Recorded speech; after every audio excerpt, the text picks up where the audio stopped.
As a way of centering us for this week, I want to share with you Psalms 36. And I'll be reading verses 5 through 10, and I'll be using the Common English Bible translation. But your loyal love, Lord, extends to the skies. Your faithfulness reaches the clouds. Your righteousness is like the strongest mountains.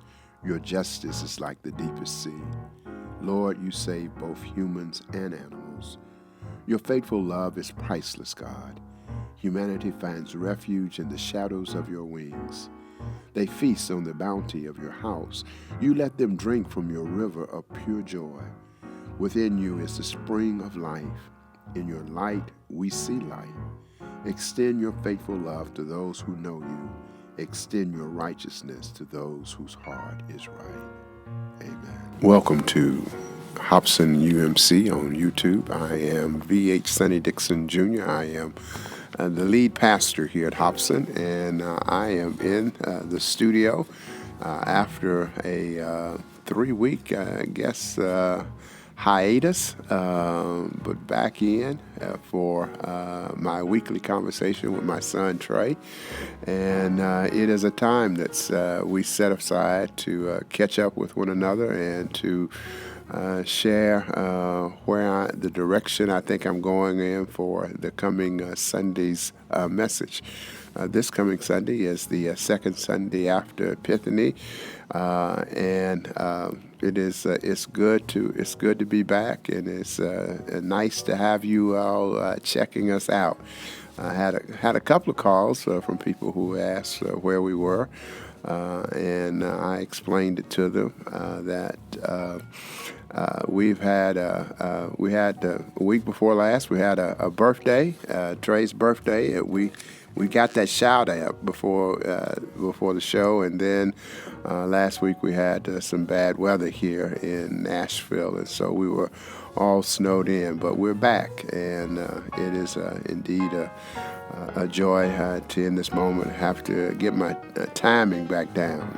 Kind of lost it for those few weeks, but we're delighted to have you join us, and pray that all is well with you, and look forward in our time together this evening. An important time whenever we gather here at Hobson is our time of sharing, where we share with one another those things that are upon our hearts that we give God thanks for, and those things of which we bring with some concerns of where we know that not only do we need God, but we need one another to be in prayer for us. As a part of our celebrations, we like to celebrate birthdays and to share those with the community, for it's always wonderful when we know that we have made another 365 days around the sun. This week, as we will be gathering in this place, we will be celebrating the birthdays of one of our members. Jim Milliken has a birthday this week, and so we'll be looking forward to singing to Jim. Along with Jim, we have some friends of our congregation. We'll have Charles White Jr., who is over in South Carolina now, and Reverend Dr. Vance P. Ross, who's down in Georgia, but we send birthday greetings to both of them. Along with our juvenile judge, Judge Rachel Bell, and Kelly Hurd Biggers, Michelle Harris, a longtime friend of the family, Bryce Davis, a fraternity brother, Michael Bryant, dear friend Belinda Bean, and Don Westbrook, along with Lisa Wiltshire. We send out birthday greetings to all of them. If you know them, please send them out your own personal shout out, as we will be singing for them this weekend. As we come to a time of prayer, I want to lift up those of whom have experienced recent loss. I particularly want to lift up the family we have not been on since Rusty Perkins passed away, and so we want to lift up his wife, Christina, and his 6 little ones, along with his sisters and also his parents. Keep them in prayer. I want to offer up prayers for the family and Barbara Thomas in particular, in addition to her immediate family, her church family, as Barbara was the minister of music for many, many years at Gordon, and a dear friend. Be celebrating her life on Saturday when we'll be releasing this. But we ask for continued prayers for them. And then we have several people who are part of our congregation that are under the weather. Some of them for COVID reasons, others for sinus and other ills that they're dealing with, and we ask for prayers for them. As this virus continues to spread, and as Dr. Fauci says, probably everybody at some point in time is going to have to deal with it, but we are praying that you will take those necessary measures to be safe, and we particularly want to encourage you, if you have not received your vaccines, to go and get them. If you haven't gotten your booster, get that, because it does appear that while that doesn't stop you, it does lessen the severity of the symptoms that you have at this time. I want to be in prayer for those of whom are returning back to work, our teachers and students who are going back in and trying to make the necessary adjustments as they also deal with these increasing numbers. Continue to pray for those of whom lives were impacted by recent weather events that have happened, whether it be tornadoes within the community or the severe cold that they've had to deal with. We'll just continue to pray, in particular those of whom it appears that, again, this week is going to be a very cold week, and the warming shelters will be open, and we are praying for those that they might find safe places and warm places during the weather that is coming. Prayer, as we say, is an important thing for us. And so if you have prayers that you want me to be in prayer for, want us as a congregation to be in prayer, please ask that you get in contact with me. You can send me an email, text message, hit me up on Facebook, give me a call, however it is, because prayer is important. And we believe it's an important part, the most important part of our ministry here. For it keeps us connected to one another, and it also keeps us connected to God. Our scripture for this coming Sunday, the second Sunday after Epiphany in year C, comes from John's Gospel, the second chapter, and I will be reading the first 11 verses of that chapter, and I'll be using the Common English Bible translation. On the third day there was a wedding in Cana of Galilee. Jesus' mother was there, and Jesus and his disciples were also invited to the celebration. When the wine ran out, Jesus' mother said to him, "They don't have any wine." Jesus replied, "Woman, what does that have to do with me? My time hasn't come yet." His mother told the servants, "Do whatever he tells you." Nearby were 6 stone water jars used for the Jewish cleansing ritual, each able to hold about 20 or 30 gallons. Jesus said to the servants, "Fill the jars with water," and they filled them to the brim. And then he told them, "Now draw some from them and take it to the head waiter." And they did. The head waiter tasted the water that had become wine. He didn't know where it come from, though the servants who had drawn the water knew. The head waiter called the groom and said, "Everyone serves the good wine first. They bring out the second-rated wine only when the guests are drinking freely. You kept the good wine until now." This was the first miraculous sign that Jesus did in Cana of Galilee. He revealed his glory, and his disciples believed in him. This is the word of God for the people of God. Thanks be to God. Well, Trey, we're back in, and as I was on the way here and thinking about it, that how quickly one gets out of rhythm after not having done this for the skipping the last 2 weeks. I had gotten on that roll, and so I was thinking and of this passage and what a passage to come back on, which was the first miracle that John tells about Jesus.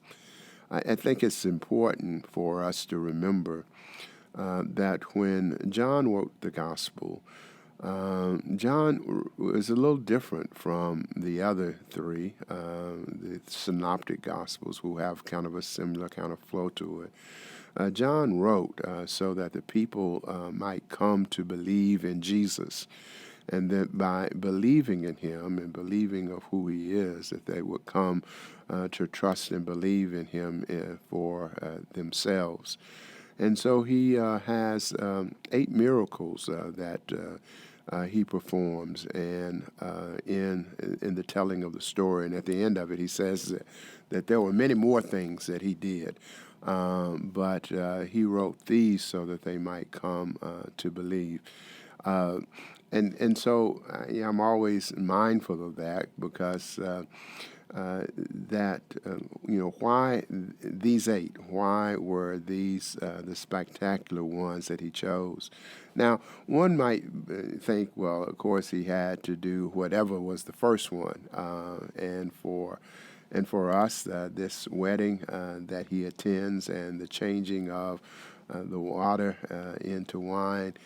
Certainly for those of us who enjoy a nice glass of wine would certainly appreciate this. I remember a few years ago when I was sharing this message to the congregation, and I had a guy that interrupted and said, that if I could do that miracle, then he would be at church every Sunday, and and there is, I think, a tendency for those of us who are preaching to focus in on the miracle itself, and in particular when we think of it.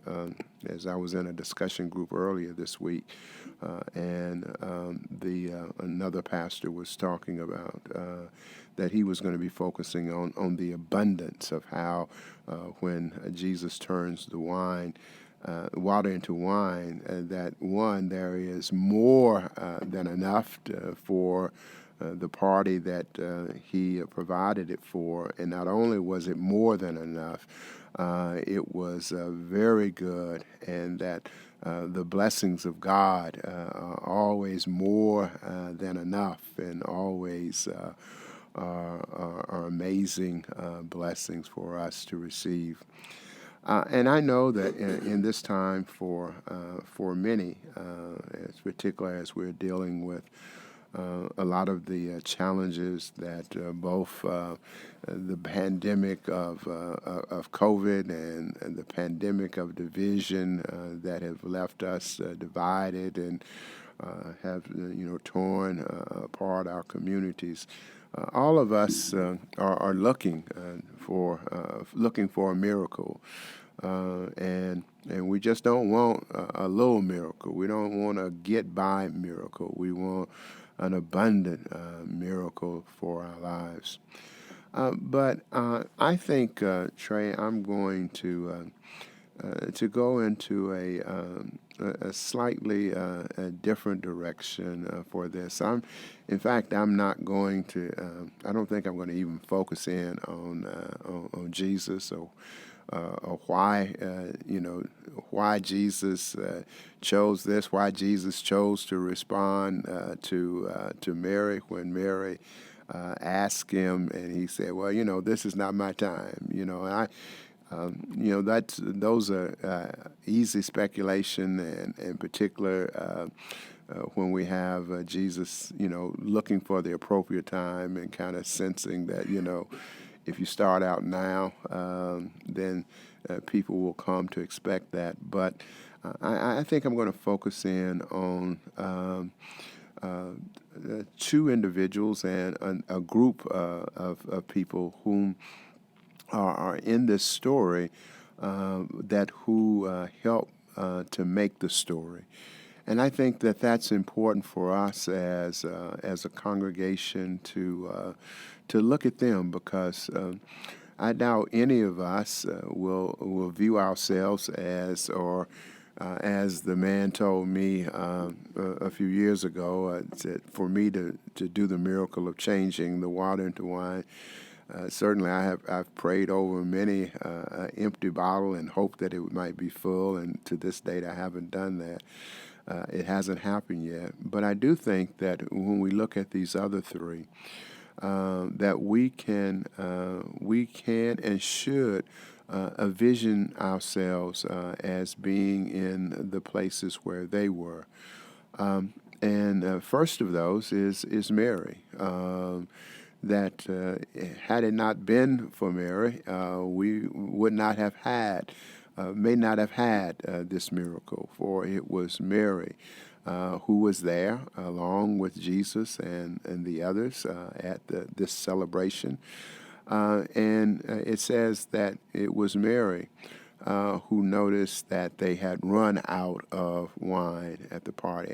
We don't know whether Mary, what was Mary's relationship to the bride and to the groom and to the family. We do know it just in the custom that weddings were grand celebrations. They were celebrations that took place over 7 days, and people came and partied and have a good time. And we don't know at what point in the celebration that the wine ran out. We may have some indication, because as the passage started out, it says that on the third day, and there are some who think that, well, it was the third day that Jesus had been back into the region, or it could have very well been the third day of the wedding feast. But whenever it happens, we know that Mary notices that the host of this celebration was about to be in a very embarrassing situation, that the wine that was supposed to have been there and supposed to be able to provide throughout the entire celebration was over with, and it was out. And it says that she, noticing it, is that she then turns to Jesus. That to me is, I think, an invitation and something that all of us ought to pattern ourselves after, is to have the faith in Jesus, that Jesus will be able to step in the situation and to be able to help resolve whatever it is. We don't know, and because John is very clear that it was the first miracle, I doubt very seriously whether Jesus, when he was at home and when they were sitting around, that Jesus had ever performed this before, that this was not one of a magic trick that he had been practicing over the years, and finally Mary recognized that it was time for him to take it to the big show. But I'm not even for sure that she even knew that maybe he was going to even change the water into wine. Maybe she thought maybe he'll send out some of his boys and they'll run to the package store and to pick up something and slip it in without saving the brand. I don't know whether she knew.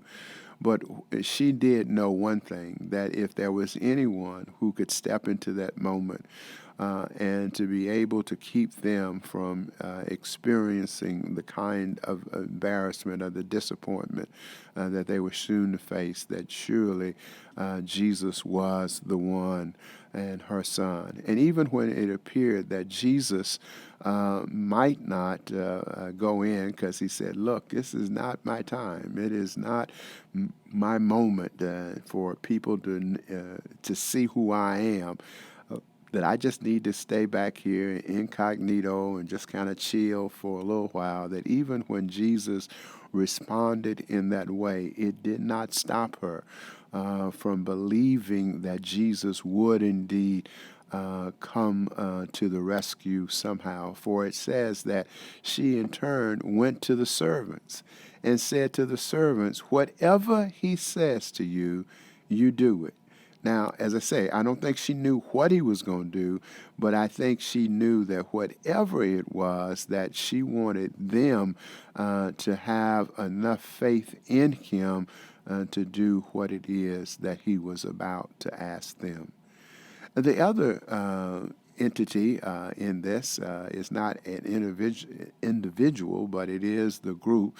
And we don't know how many servants it was that when Mary spoke to it, but we do know that when they were there, and I'm going to suggest that it probably was at the third day of the party, they had already used a lot of energy. They've already exhausted themselves, and they were probably just kind of chilling out themselves, just trying to regroup and rest and waiting for the party to be over for them to clean up and to take care of all of the responsibilities. Can you imagine when there was somebody who came to them and then telling them, this woman who comes to them and say, "Look, whatever my son tells you to do, I want you to do it." That he was, one, not in charge of them. He was not in the house. He was not the Lord of the house. And yet, when they hear him and when he tells them the instruction, they go about and do it. Now, that was a rough discussion because it says that there were 6 jugs that were over there, and the jugs would handle between 20 and 30 gallons. When you consider that a gallon it weighs about 8 pounds, you can imagine that here they are picking up these jars that themselves would have probably weighed 20 to 25 pounds, that they are now having to go and fill them up and carry things that were going to be somewhere in the neighborhood of 200 to 250 pounds and have to carry them, tired and carrying water. And they gotta say to themselves, why are we bringing this water in? I mean, we bring water in when it's time for them to go through, and they would have seen them doing the ritual of taking the bath for cleansing themselves. That why in the world are we bringing this water in? But she believed in him, and so we are going to go ahead and follow the instructions. I think that that's another invitation to us, that sometimes it just appears that when we have to follow Jesus, we're asked to do some things that just seem to be unreasonable at times, some things that we just can't make sense about, some things that just seem to be totally unrealistic to us, things of when we find ourselves tired, and yet we are asked to go and beyond, even when we cannot understand what it is that we're asked to do.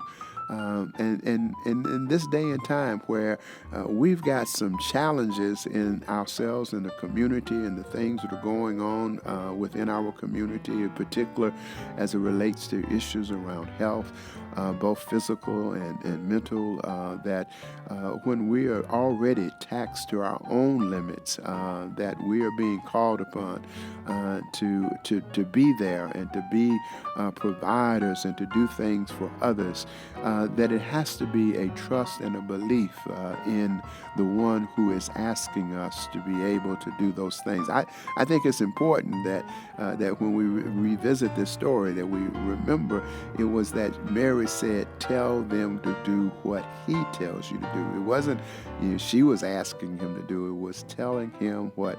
And I can hear that there are those who are telling us that we must listen to Jesus in this time as the ways of seeing whether, even when we cannot understand, comprehend what it is that he is asking us to do.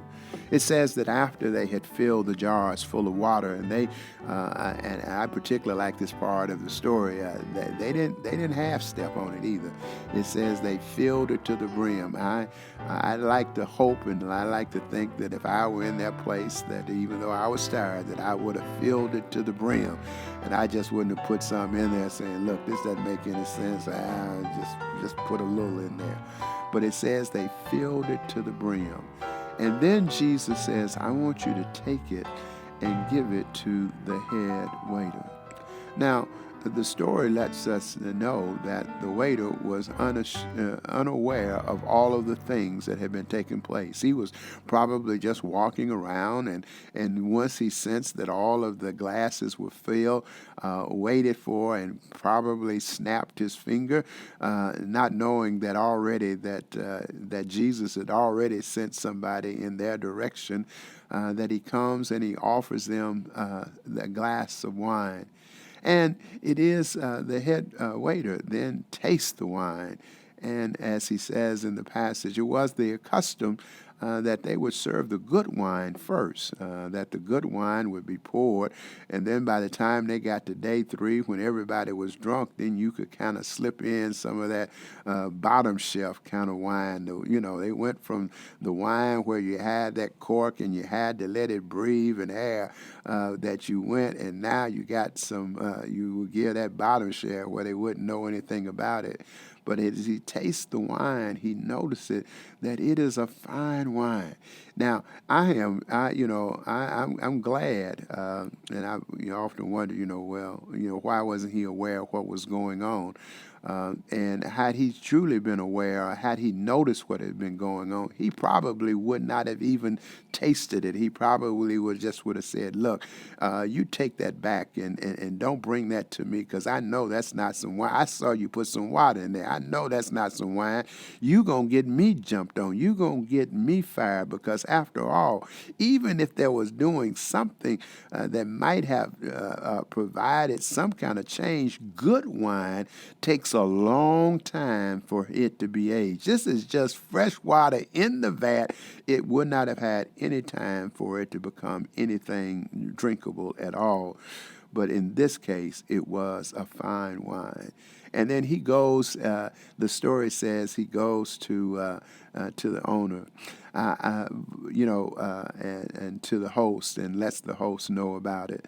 See, I think that that's also an important part that we need to know, that sometimes when we find ourselves and we know that there have been some good things that are happening, and even though we might not truly understand where the miracle or how the miracle happened, we know a miracle. We know some great things of when they happen, that we have to go and tell somebody, and to give credit where credit is due, that when there have been blessings in the lives of others, we've got to acknowledge those blessings in our lives. It says he goes and tells them, he says, "Look," and he pats the, on the back and say, "Look, you've done a great and wonderful thing."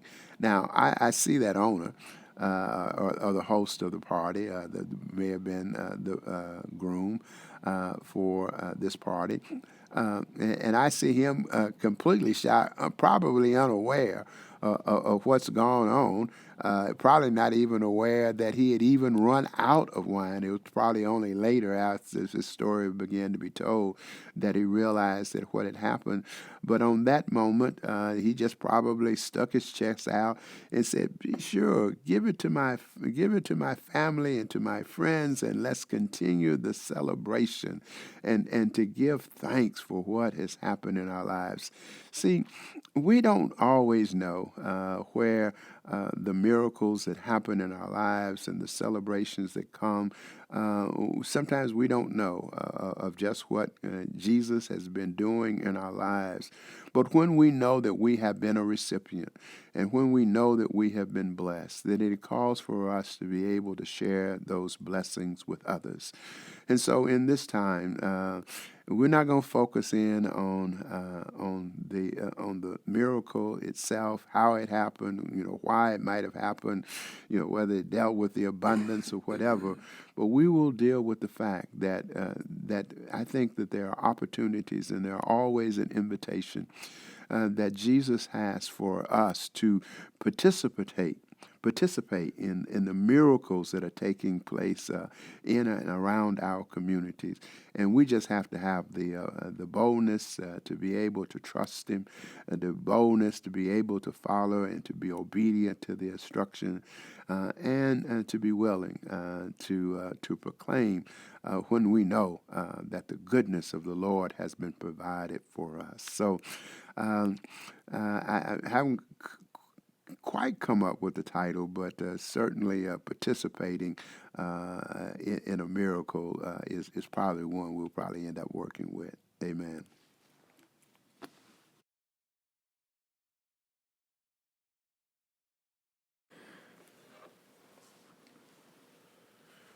Well, how things going? Things are going pretty good, man. How Yeah, things going with you? things are going well. Things are going well. It's Good, good. good. It's good to be back. Yeah. I was snowed in last week, and it was laying in bed, and when we got up, I was wondering if we were going to be able to eventually go out on Saturday and make it to church. And I said, well, shoot, we got to go to church. I got to get something out because people haven't heard my voice. They will probably find another source, because you know how people are. If they don't hear you and you're gone from them, they'll soon forget you. But we were able to come in. But it is good to be back. Just as kind of a recap. How was the birthday? Because I did have somebody that asked me, said last time you must still be celebrating with Trey on his birthday. No. Birthday was pretty good. I went to the Music City Bowl. Yeah. I saw the Tennessee-Purdue game, which, going to TSU games and being affiliated with TSU and, kind of being a leisurely fan, it's nothing like going to a big school at a bowl game and seeing the folks stand up the whole 60 minutes and hollering. That was a good time. I didn't really care who won. I just wanted to see some high scoring, and they did not disappoint. I was able to meet up with Crystal and Steve and Brittany and had some dinner that night and got full and had a few drinks. So, yeah, man, it was a pretty good day. Good day. As far as the birthdays and how they rank, I don't know if it was in the top 5, but, it wasn't in the bottom 20 either. So. Okay. Well, it was a good thing. So, we've, we're into the new year, and there are a lot of things that are going on in the community. We're getting ready to move toward our King Day celebration with IMF, and we once again this year everything's going to be virtual because of the increasing numbers that we've normally we have a youth event, and we are doing that. Is also going to be virtual this year. And it's just been interesting, just following what's going on, and it seems like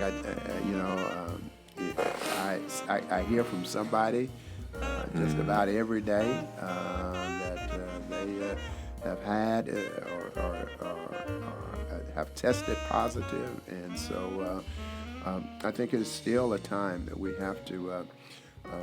That I think some of it comes out of just mere frustration that people just want to get back and want to be doing things. As you say, the stadium was packed with people who are there, but at the same time, I do think we have to continue to be very cautious, because that's while we're celebrating and giving thanks for that over the last week. Attended 3 funerals from people who died from COVID. So I just want to encourage our listeners that are out there to continue to be safe, and praying for those of whom may be listening to this recording, because they are still in from their I guess quarantining or being safe, and so we just want to send out shout outs to them. But something that you said about IMF and how this year we're gonna do it. What happened last year with the King? Did they resume in live a celebration, or is it virtual then too? Yeah. It was okay. It was virtual. Mm-hmm. We were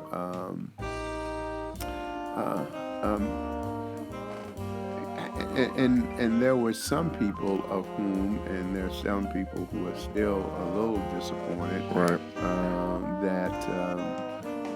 That there is no march, per se. So right. We're having the convocation, and people are assuming in. We had some people who were out of town, and we tried to, have them linked up, and people wasn't able to get the right kind of links and stuff. So right. I think this year, having had a year of experience, I think it'll be a little bit more professionally done. Right. Yeah, but I think it's interesting that, because of the language that's used, because of the rising number in COVID cases, well, some people, some entities, some organizations, all of that is kind of on the back burner when it benefits them, right? That because of COVID and because it's now the norm, I kind of look at we're doing everything virtual because of the rise in COVID.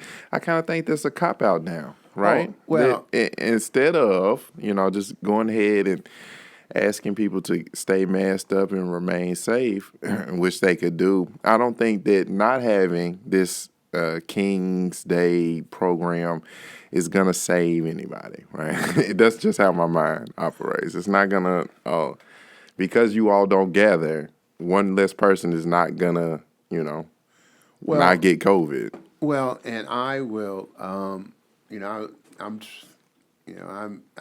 trying to give the official line that we share, but I am. I'm in agreement with you, and I must admit that it is, it is frustrating for me, because as we were making our decision to be virtual, I think in some cases I think it was. COVID got blamed for it, but it was not necessarily the reason for it. It becomes far more convenient. It gives people the opportunity to be in the comfort. There were some of the same people who said that it's just important, and that we do it virtually, and that we not bring our kids, and we don't need to be at Tennessee State, because Tennessee State is going to bring them back to students, back to campus late, and they're going to have to do all of that. That while we were having that conversation, there were those who were, some were already in L.A. To be in the parade, to be at the Rose Bowl, to see the Lakers game. And there were those who were making the decision, that were in the crowd that you were in, the CUT, and were at Nissan Stadium yelling and screaming their heads off because they were, I don't know who it was that they won, played that week. But I do think that a lot of the decisions, and as you know, and our listeners probably know, IMF is an organization around pastors. There are other people who are members that are not pastor, but it is generally a church, and a lot of churches are saying, we're not doing certain things because of COVID. When the reality of it is that people say, well, I can't come to church, and then I've heard that I can't come to church because of COVID. I'm concerned about the numbers. That I want to know what is it that we can do at the church that the clubs do, because it doesn't stop them from going to the clubs. It doesn't stop them from going to hear the concerts and doing some other things. So I do think COVID does get blamed for a lot of things, but while it does get blamed, I still want to always say that people have to be comfortable, and I just ask that if you're not comfortable with that, with coming and being in because of the increased numbers, and I truly appreciate people who say that, but then they also are not going some other places, and then the other people of whom who will say, well, I can't come because of COVID, then don't post on Facebook all the other places where you're going, and then saying it's because of COVID. I think it's interesting, that some of the same people who are saying, well, I can't come, I can't bring the kids to church because I'm afraid for COVID, are some of the same people who are saying, oh, well, our kids got to be back in school because they got to be back in, the social and emotional and the socialization that they have to be able to do is important. So I think it is an issue where there's a lot of inconsistencies that have to that are out there, and that's just something that I asked you and the listeners just to be in prayer for me about as we move along. I want to thank you for tuning in today, and as I said, it's good to be back and to deal with timing issues again. Good to be in with a conversation with Trey this week. I want to just express, not only gratitude for tuning in, but want to thank all of you who continue to support the ministry here at Hobson with your gifts. Want to say that for those of you who want to go to Givelify, you can go and look up Hobson as a way, or you can, as some of you do, send in your checks to us. They are deeply appreciated. And then we're just thankful for the prayers that you offer for us and for our ministry here in these very challenging times as we seek to find new ways to live out who God is calling us to be, and what God is calling us to do in this time. So we thank you for your continued support and your continued prayers, and we pray that all is well with you, and that we encourage you just to take care. Get your vaccine, get your booster, and continue to wear your mask, and do what you need to do, not based upon what others are doing, but what you need to do for you to be safe, and for you to be safe for those loved ones who are around you.